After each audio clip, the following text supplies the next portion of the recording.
Well, hello there. My name is Richard, and I sure do appreciate you joining me tonight for Soft Spoken Stories. Today I will be reading a short story for you called The Emperor's New Clothes by Hans Christian Andersen. The story is in the public domain. The pictures that you'll be seeing on the screen don't necessarily relate to what's taking place in the story. Rather, they're just random photographs. I like animals, so there are lots of animal photos included. Let's begin with The Emperor's New Clothes, written by Hans Christian Andersen. Many years ago, there lived an emperor who was so monstrous fond of fine new clothes that he spent all his money on looking really smart. He didn't care about his army. He didn't care for going to the play or driving out in the park unless it was to show his new clothes. He had a coat for every hour in the day, and just as people say about a king that he's holding a council, so in this country they always said, the emperor is in his dressing room. In the great city where he lived, life was very pleasant. Lots of strangers came there every day, and one day there arrived two swindlers. They gave out that they were weavers and said they knew how to make the loveliest stuff that could possibly be imagined. Not only were the colors and patterns extraordinarily pretty, but the clothes that were made of the stuff had this marvelous property that they were invisible to anyone who was either unfit for his situation or was intolerably stupid. Very excellent clothes those must be, thought the emperor. If I wore them, I could tell which are the men in my realm who aren't fit for the posts they hold. I could tell clever people from stupid ones.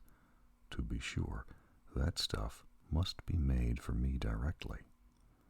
Accordingly, he gave the two swindlers a large sum in advance, so that they might begin their work. They set up two looms and pretended to be working, but they hadn't a vestige of anything on the looms. In hot haste they demanded the finest of silk and the best of gold, which they stuffed into their own pockets, and they worked away at the bare looms till any hour of the night. I should like to know how they are getting on with the stuff, thought the emperor. But to tell the truth, he had a little misgiving when he reflected that anyone who was stupid or unsuited to his post couldn't see the stuff. Of course, he was confident that he needn't be afraid for himself. All the same, he decided to send someone else first to see how things were. Everybody in the whole city knew what a marvelous power was in the stuff, and everybody was agog to see how incompetent and how stupid his neighbor was. I'll send my good old minister down to the weavers, thought the emperor. He can quite well see how the stuff is shaping. He's an intelligent man, and no one is better fitted for his post than he. So the worthy old minister went into the hall where the two swindlers were sitting working at the bare loom. Heaven help us, thought the old minister, staring with all his eyes. I can't see a thing. But he didn't say so. Both the swindlers begged him to be pleased to step nearer, and asked if here was not a pretty pattern and beautiful colors, and they pointed to the bare looms, and the poor old minister kept staring at it, but he couldn't see anything, because there was nothing to be seen. Gracious goodness, thought he, can I be stupid? I never thought so, and nobody must get to know it. Can I be unfit for my office? No, no, it won't do for me to say I can't see the stuff. Well, have you nothing to say about it? Said the one who was weaving. Oh, it's charming, most delightful, said the old minister, looking through his spectacles. The pattern, the color. Yes, indeed, I must tell the emperor I am infinitely pleased with it. "We are glad indeed to hear it," said both the weavers, and proceeded to describe the colors, naming them and the uncommon pattern. The old minister listened carefully, so as to be able to repeat it when he went back to the emperor, and he did. The swindlers now demanded more money and more silk and gold to be used in the weaving. They pocketed it all. Not a thread was put up, but they went on, as before, weaving at the bare loom. Very soon the emperor sent another honest official over to see how the weaving progressed and whether the stuff would be ready soon. He fared just like the minister. He looked and looked, but as there was nothing there but the empty loom, nothing could be seen. "Well, isn't that a fine piece of stuff?" said both the swindlers, exhibiting and explaining the lovely patterns that weren't there at all. "Stupid I am not," thought the man. "It must be my nice post that I'm not fit for. That would be a good joke, but I mustn't let people notice anything." Whereupon he praised the stuff which he couldn't see, and assured them of his pleasure in the pretty colors and the exquisite pattern. "Yes, it is positively sweet," he told the emperor. Everybody in the city was talking of the splendid stuff. At last the emperor decided to see it, while it was still on the loom, with a large suite of select people, among them the two worthy officials who had been there before. He went over to the two clever swindlers, who were now weaving with all their might, only without a vestige of a thread. "Now, is that not magnificent?" said both the worthy officials. "Will your majesty deign to note the beauty of the pattern and the colors?"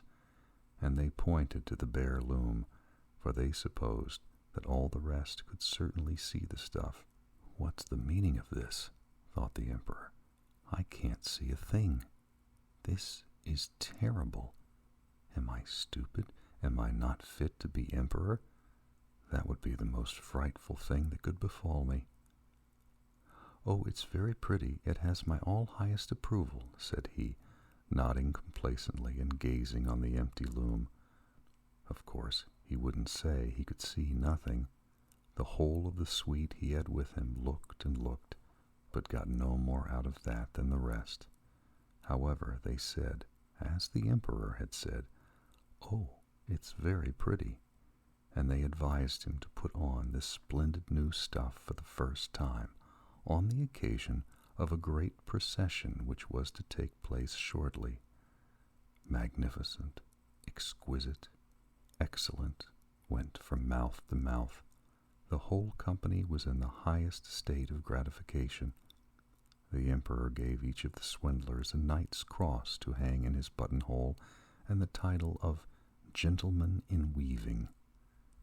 The whole night, previous to the morning on which the procession was to take place, the swindlers sat up and had upwards of 16 candles lit. People could see they were hard put to it to get the emperor's new clothes finished. They pretended to be taking the stuff off the loom. They clipped with scissors in the air. They sewed with a needle without thread.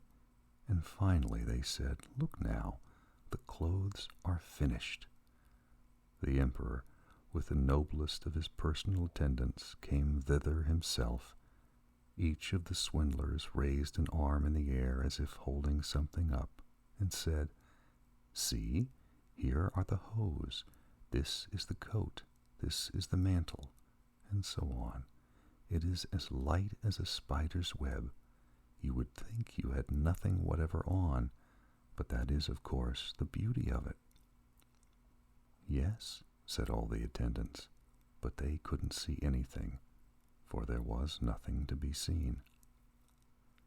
"Will your Imperial Majesty be graciously pleased to take off your clothes?"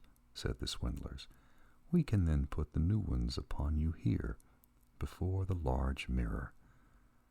The emperor took off all his clothes, and the swindlers behaved as if they were handing him each piece of the new suit which was supposed to have been made, and they put their hands about his waist and pretended to tie something securely. It was the train. The emperor turned and twisted himself in front of the glass. "Heaven, how well it fits! How beautifully it sets!" said everyone. "The pattern, the colors. It is indeed a noble costume." "They are waiting outside with the canopy which is to be borne over your majesty in the procession," said the chief master of the ceremonies. "Very well, I am ready," said the emperor. "Doesn't it set well?" Once more he turned about in front of the glass, that it might seem as if he was really examining his finery. The lords-in-waiting who were to carry the train fumbled with their hands in the direction of the floor, as if they were picking the train up. They walked on, holding the air. They didn't want to let it be noticed that they could see nothing at all. So the emperor walked in the procession under the beautiful canopy, and everybody in the streets and at the windows said, "Lord, how splendid the emperor's new clothes are! What a lovely train he has to his coat! What a beautiful fit it is!" Nobody wanted to be detected seeing nothing. That would mean that he was no good at his job, or that he was very stupid. None of the emperor's costumes had ever been such a success.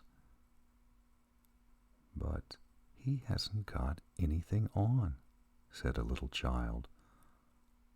"Lor, just hark at the innocent," said its father, and one whispered to the other what the child had said. "That little child there says he hasn't got anything on." "Why, he hasn't got anything on," the whole crowd was shouting at last, and the emperor's flesh crept, for it seemed to him they were right.